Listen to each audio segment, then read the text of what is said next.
49 అంటే సంతానం, 49 అంటే సంతోషం. Hi viewers, welcome to I dream. నేను మీ హోస్ట్ అపర్ణ. ఈరోజు నేను కేపీహెచ్పి 49లో ఉన్నానన్నమాట. ఇక్కడ మనతో పాటు ఫర్టిలిటీ కన్సల్టెంట్ డాక్టర్ స్ఫూర్తి గారు ఉన్నారు.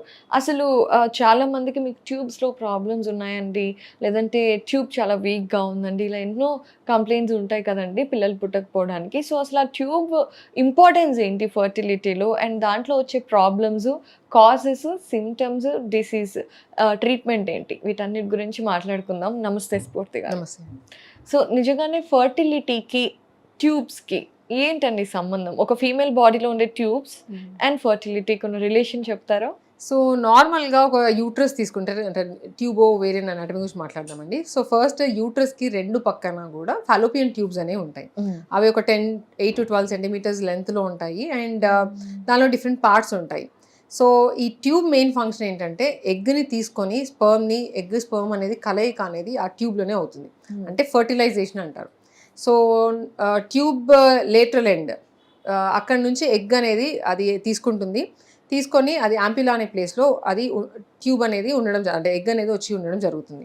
సో అదే టైంలో స్పర్మ్ అనేది పైకి స్విమ్ చేసి ఆ లేటరల్ పార్ట్, ఆ యాంపిలరీ పోర్షన్లో ఎగ్ స్పర్మ్ అనేది కలిసి ఆ ఫర్టిలైజేషన్ అంటే ఎంబ్రియో ఫామ్ అవ్వడం జరుగుతుంది.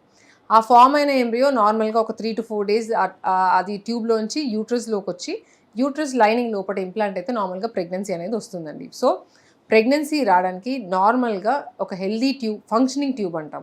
హెల్దీ ఫంక్షనింగ్ ట్యూబ్ అనేది ఇదర్ ఒకటన్నా ఉండాల్సిన అవసరం డెఫినెట్గా చాలా ఇంపార్టెంట్. బికాస్ ట్యూబ్లో బ్లాక్స్ ఉన్నాయి రెండు సైడ్స్ అంటే నార్మల్గా ప్రెగ్నెన్సీ రావడంలో ప్రాబ్లం ఉంటుందండి. ఓకే. సో అసలు ట్యూబ్స్లో ప్రాబ్లమ్స్ రావడానికి కారణాలు ఏంటండి? సో చాలా మంది కంప్లైంట్స్తో వస్తుంటారు, అంటే ఆల్రెడీ స్కాన్ బయట టెస్ట్ చేసుకొని వస్తుంటారు, ట్యూబ్ బ్లాక్ అయింది అని అంటుంటారు. సో ట్యూబ్ బ్లాక్ అవ్వడానికి కారణాలు అనేవి రకరకాల కారణాలు ఉంటాయండి. సో ఫస్ట్ అసలు ట్యూబ్ ఏ పార్ట్లో బ్లాక్ ఉంది, దాన్ని స్టార్టింగ్ పార్ట్లోనా, మిడిల్ పార్ట్లోనా, లాస్ట్ పార్ట్లోనా అనేది చూసుకోవడం ఇంపార్టెంట్. అండ్ కారణాలుగా చూసుకున్నట్టయితే మోస్ట్ కామన్ కాజెస్ ఇన్ఫెక్షన్స్ అని చెప్తామండి. అంటే పేషెంట్కి మేజర్గా సిమ్టమ్స్ ఉండాల్సిన అవసరం లేదు. ట్యూబల్ ఇన్ఫెక్షన్ ఉన్నప్పుడు పిఐడి అని అంటారు. ఒక్కొక్కసారి కొంచెం మందికి ఫీవర్స్ అనేవి ఫ్రీక్వెంట్గా రావడము, లేదంటే అబ్నార్మల్ డిశ్చార్జ్ అనేది ఉండడం జరుగుతుంది. సో ఆ ఇన్ఫెక్షన్స్లో మోస్ట్ కామన్ కాజ్ ఏంటి అని అంటే మన ఇండియాలో ట్యూబర్క్యులోసిస్ ఇన్ఫెక్షన్ అని చెప్తాం. సో ఒకవేళ ట్యూబ్లో జెనైటల్ ట్యూబర్క్యులోసిస్ అని ఉంటుంది. సో అది మోస్ట్ కామన్ ట్యూబ్లోనే వస్తుంది.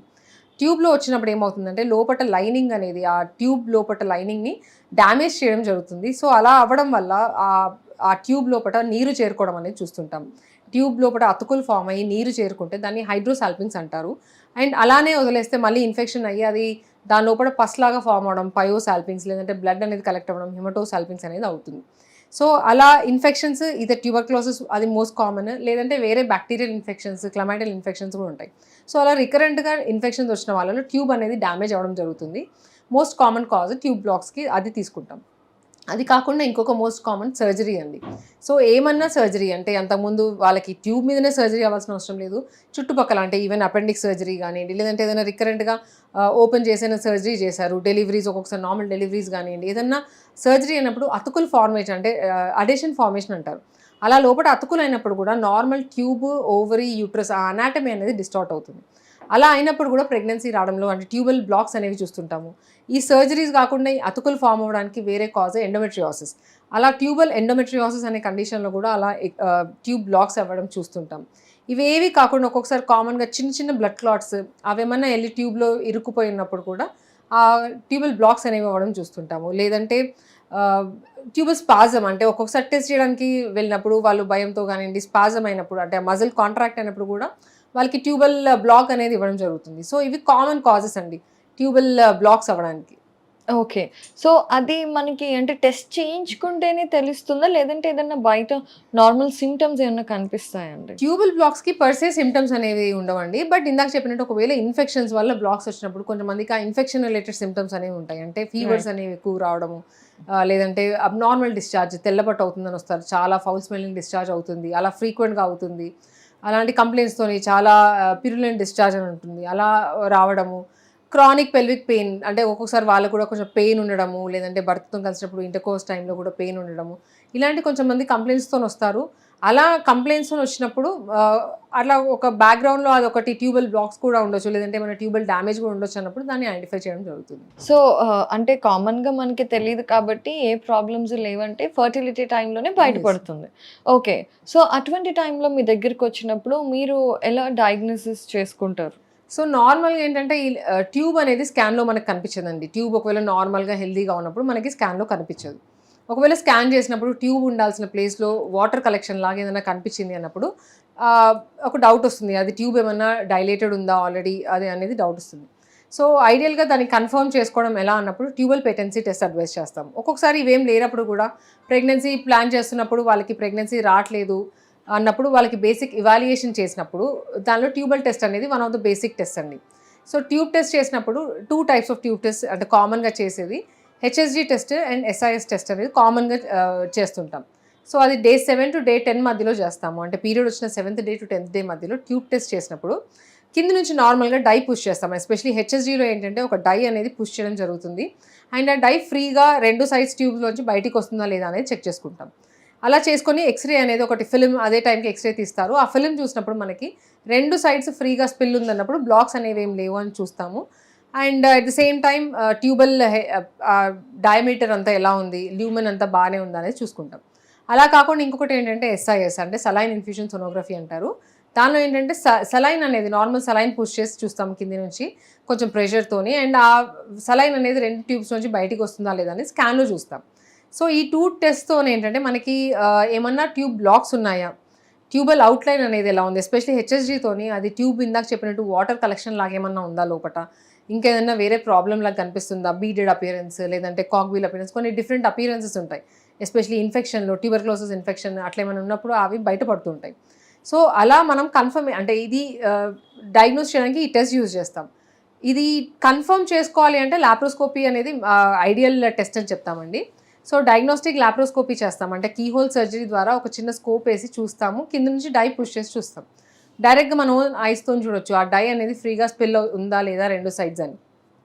ఈ లాప్రోస్కోపీ పద్ధతి ద్వారా యూజ్ ఏంటంటే ఒకవేళ ఏదైనా ప్రాబ్లం కనిపిస్తే సేమ్ సిట్టింగ్లో మనము ఈవెన్ ట్రీట్మెంట్ కూడా అందించవచ్చు. అంటే ఏమైనా చిన్నగా బ్లాక్లా కనిపిస్తుంది అన్నప్పుడు వాళ్ళకి అదే సిట్టింగ్లో వాళ్ళకి ఆ సర్జరీ ఏమైనా పాసిబుల్ అవుతుందా అనేది చూసుకోవచ్చు. ఓకే. సో కంపల్సరీ సర్జరీ వరకు వెళ్ళాలా అండి? బిఫోర్ ఏమైనా సింపుల్ ట్రీట్మెంట్స్ ఉంటాయా? సో ఫస్ట్ ఒకసారి ట్యూబల్ బ్లాక్స్ అనేది డయాగ్నోజ్ అయిన తర్వాత వాళ్ళకి ట్రీట్మెంట్ ఆప్షన్స్ అనేవి చూస్తామండి. అంటే సర్జికల్ ఆప్షన్సా లేదంటే డైరెక్ట్ ఐవీఎఫ్ వెళ్ళాలా అనేది 2 ఆప్షన్స్ ఉంటాయి. సో ట్రీట్మెంట్ ఆప్షన్స్ అనేవి వాళ్ళకి ఇచ్చే ముందు వాళ్ళకి అసోసియేటెడ్ కొమార్బిడిటీస్ అనేవి చూస్తామండి. అంటే సపోజ్ ఇప్పుడు ట్యూబల్ బ్లాక్స్తో పాటు వాళ్ళకి ఇంకా వేరే ప్రాబ్లమ్స్ కూడా ఉంది. అంటే ఇప్పుడు సపోజ్ ఫీమేల్ ఏజ్ చాలా ఎక్కువగా ఉంది, లేదంటే మేల్ ఫ్యాక్టర్ అంటే మగవాళ్ళు వీర్యకణాల్లో కూడా ప్రాబ్లం ఉంది, అట్లా ఏమైనా ప్రాబ్లం ఉన్నప్పుడు వాళ్ళకి ఇంకా సర్జికల్ ట్రీట్మెంట్, సర్జికల్ రిపేర్ తర్వాత న్యాచురల్గా ట్రై చేయమని చెప్పడము. అలాంటి వాళ్ళకి ఐవీఎఫ్ అనేది అడ్వైస్ చేస్తాం. లేదు ఒకవేళ యంగ్ ఏజ్ ఉంది, ట్యూబ్ అంతా డ్యామేజ్ అయినట్టు కనిపించట్లేదు అన్నప్పుడు సర్జికల్ ఆప్షన్స్ అనేది అడ్వైస్ చేయడం జరుగుతుందండి. ఎప్పుడైతే మీరు సర్జరీ కానివ్వండి లేదంటే ట్రీట్మెంట్ కానివ్వండి స్టార్ట్ చేశారో ఆ తర్వాత ఫర్టిలిటీ ఛాన్సెస్ అంటే న్యాచురల్గా ఫర్టైల్ అయ్యే ఛాన్సెస్ ఉంటాయా అండి? సో ఇందాక చెప్పినట్టు ఇప్పుడు సపోజ్ లాప్రోస్కోపీ లేదంటే హిస్టోస్కోపీ క్యాన్యులేషన్ అని ఇప్పుడు అంటే సర్జికల్ ఆప్షన్స్ ఏంటని చూసుకుంటే నార్మల్గా ఒక ట్యూబ్ ఒకవేళ స్టార్టింగ్ పార్ట్లో చిన్నగా ఏమైనా క్లాట్స్ ఉన్నాయి లేదంటే చిన్న ఫ్లిమ్సీ అడిషన్స్ ఉన్నాయంటే వాళ్ళకి హిస్టోస్కోపీ ద్వారా ఒక చిన్న క్యాథెటర్ పంపించి హిస్టోస్కోపిక్ క్యాన్యులేషన్ అంటాం. అలా పాస్ చేసి ఆ క్యాథెటర్ అనేది ఫ్రీగా పాస్ అవుతుంది, ఆ ఫ్లిమ్సీ అడిషన్స్ అనేవి పోయాయి అన్నప్పుడు వాళ్ళకి న్యాచురల్గా ప్రెగ్నెన్సీ ప్లాన్ చేయమని చెప్తాం. లేదు ఒకవేళ ట్యూబ్ అంటే ఇందాక లాప్రోస్కోపీ చేసినప్పుడు ఆ ట్యూబ్ చివరి పార్ట్లో కొంచెం స్వెల్లింగ్ ఉంది బట్ ట్యూబ్ అంతా బాగానే ఉంది అన్నప్పుడు వాళ్ళకు కూడా ఈవెన్ జస్ట్ ఏదైతే ఆ చిన్న బ్లాక్ అనేది ఉంది అన్నప్పుడు దాన్ని రిమూవ్ చేయడం అనేది జరుగుతుంది. సర్జికల్ ఆప్షన్స్ అంటే మిగతా ట్యూబ్ అంతా హెల్దీగానే ఉంది అన్నప్పుడు న్యాచురల్గా కూడా ట్రై చేయమని చెప్తాం. లేదు ఒకవేళ ట్యూబ్ అనేది ఆల్రెడీ చాలా డ్యామేజ్ అయిపోయి ఉంది వాళ్ళకి అండ్ ఇందాక చెప్పినట్టు వేరే కాజెస్ ఉన్నాయన్నప్పుడు మాత్రం వాళ్ళకి సర్జికల్ రిపేర్ అనేది అడ్వైస్ చేయమండి. బికాస్ డ్యామేజ్డ్ ట్యూబ్ ఒకటి అంటే ఓపెన్ అవ్వడం ఒకటి ఇంపార్టెంట్ కాదు, ట్యూబ్ ఫంక్షన్ అనేది కూడా చాలా ఇంపార్టెంట్. బికాస్ ట్యూబ్ అనేది ఓపెన్ ఉండడం కాదు, దాని లోపల చిన్న హెయిర్ లైక్ స్ట్రక్చర్స్ ఉంటాయండి. అది ప్రాపర్గా అది ఫంక్షన్ అవుతేనే ఆ ఎంబ్రియో అనేది ఫామ్ అయిన ఎంబ్రియో యూట్రస్ దగ్గర రాగలుగుతుంది. ఒకవేళ ఆ ఫంక్షన్ అనేది సరిగ్గా లేదప్పుడు ఆ ట్యూబ్లోనే ప్రెగ్నెన్సీ వచ్చే ఛాన్స్ అనేది ఎక్కువ ఉంటుంది. సో మళ్ళీ ఆ ట్యూబల్ ప్రెగ్నెన్సీ రిస్క్ అనేది ఎక్కువగా ఉంటుంది. సో డ్యామేజ్డ్ ట్యూబ్లో ఉన్నప్పుడు సర్జికల్ ఆప్షన్ అనేది జనరల్గా అడ్వైస్ చేయము. అలాంటి వాళ్ళకి ట్యూబల్ క్లిప్పింగ్ అనేది అంటే ట్యూబ్స్ అనేవి క్లిప్ చేసి ఐవీఎఫ్ పద్ధతి ద్వారానే అడ్వైస్ చేస్తాం. లేదు ట్యూబ్ అంత డ్యామేజ్ అవ్వలేదు అన్నప్పుడు మాత్రమే వాళ్ళకి సర్జికల్ ఆప్షన్స్ అనేవి చెప్తాము. But at the same time వాళ్ళకి ఆప్షన్స్ ఇచ్చినప్పుడు వాళ్ళకి కౌన్సిలింగ్ కూడా చాలా ఇంపార్టెంట్ అండి. అంటే ట్యూబల్ ప్రెగ్నెన్సీ వచ్చే రిస్క్ అనేది కొంచెం ఎక్కువగా ఉంటుందని కౌన్సిలింగ్ చెప్తాం. సో ఇప్పుడు ఎలాగో టాపిక్ వచ్చింది కాబట్టి కొంతమందికి అన్‌న్యాచురల్‌గా ట్యూబుల్ ప్రెగ్నెన్సీ వస్తూ ఉంటుంది.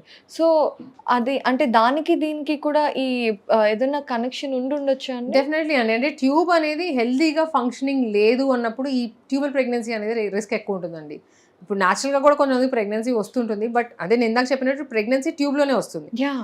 అక్కడ నుంచి మూవ్ అయ్యి అది యూట్రస్‌లోకి వచ్చి అతుక్కున్నప్పుడే ఆ ఫార్మ్ అయిన పిండం అనేది ట్యూబ్‌లో వచ్చి అతుక్కున్నప్పుడే నార్మల్‌గా ప్రెగ్నెన్సీ అనేది న్యాచురల్ ప్రెగ్నెన్సీ అనేది కంటిన్యూ అవుతుంది.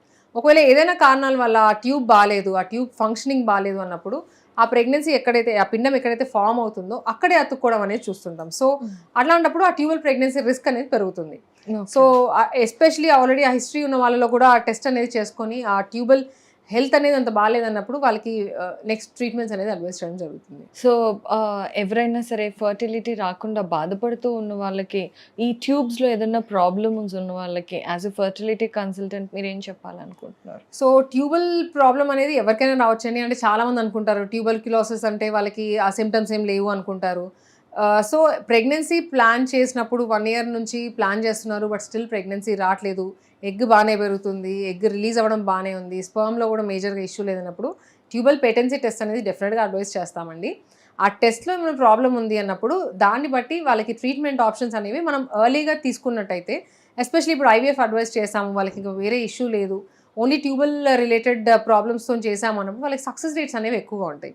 సో అలాంటి వాళ్ళకి అంటే మిగతా ఇందాక చెప్పినట్టు మిగతా ఏమైనా వేరే ప్రాబ్లమ్స్ కూడా ఉన్నాయనేది చూసుకొని అవసరమైతే వాళ్ళకి ఇవాల్యుయేషన్ అంటే ఎస్పెషల్లీ హయ్యర్ ట్రీట్మెంట్స్ వాళ్ళకి అదొక డౌట్‌లా ఉంటుంది. అంటే యంగ్ ఏజే మాది, ఓన్లీ ట్యూబ్సే ప్రాబ్లమ్ కదా, మనకి ఎప్పుడే ఐవీఎఫ్ అవసరమా అని చాలామందికి డౌట్స్ వస్తాయి. సో అలా కాకుండా ఒకసారి ఇవాల్యుయేషన్ అనేది చేసుకొని ఒకవేళ ట్యూబల్ బ్లాక్స్ అనేవి కరెక్టబుల్ సర్జికల్లీ రిపేరబుల్ లేదు అన్నప్పుడు మాత్రం ఎర్లీగా ఐవీఎఫ్ ట్రీట్మెంట్‌కి వెళ్ళాలని చెప్తామండి. ఓకే అండి. చాలా ఎక్స్‌ప్లెయిన్ చేశారు అండ్ అందరికి అర్థమయ్యే విధంగా చెప్పారు. థ్యాంక్ యూ సో మచ్ అండి. Thank you.